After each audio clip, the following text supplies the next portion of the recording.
আসসালামু আলাইকুম বন্ধুরা, আমরা প্রত্যেকেই ভর্তা খেতে পছন্দ করি, কিন্তু অনেকেই মাছ ভর্তাটা খেতে চায় না গন্ধের কারণে। তো গন্ধবিহীন কিভাবে এই মাছ ভর্তাটা তৈরি করে নেবেন সেই রেসিপি আজকে শেয়ার করব।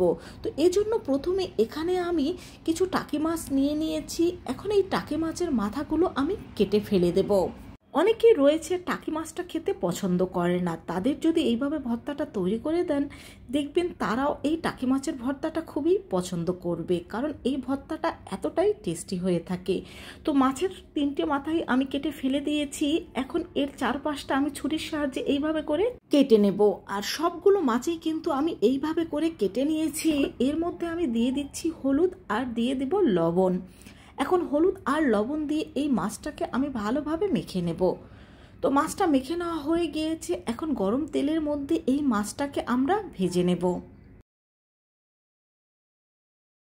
সত্যি কথা বলতে, যেদিন এরকম টাকি মাছ ভর্তা বা মাছ ভর্তা বাসায় তৈরি করবেন দেখবেন সেদিন আর ভাত খাওয়ার জন্য অন্য কোনো কিছুর প্রয়োজনই হবে না।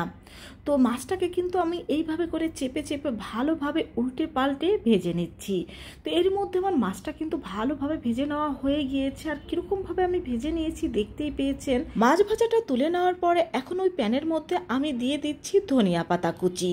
এখন এই ধনিয়া পাতা কুচিটাকে আমরা কিছুক্ষণ ভেজে নেব। আর এই ধনিয়া পাতা দেওয়ার কারণেই কিন্তু এই মাছের থেকে কোনো প্রকার গন্ধ আসবে না।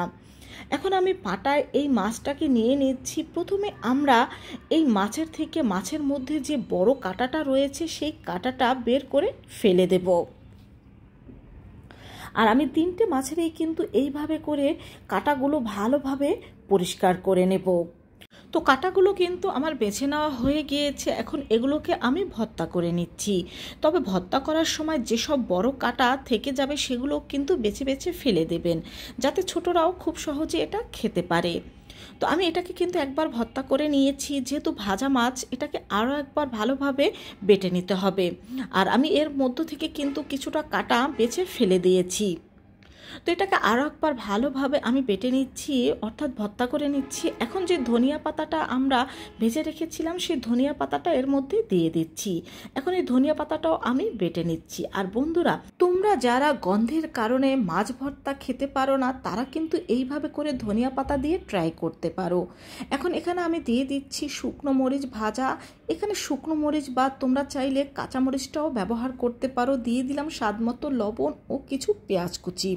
এখন প্রথমে আমি লবণের সাথে শুকনো মরিচটাকে ভালোভাবে একটু গুঁড়ো করে নেব। তারপরে আমি এই পেঁয়াজটাকে বেটে নেব। তবে পেঁয়াজটা কিন্তু একেবারে মিহি করে বেটে নেব না, কারণ এই ভর্তার মধ্যে পেঁয়াজটা একটু আস্তে আস্তে থাকলেই কিন্তু খেতে বেশি ভালো লাগে।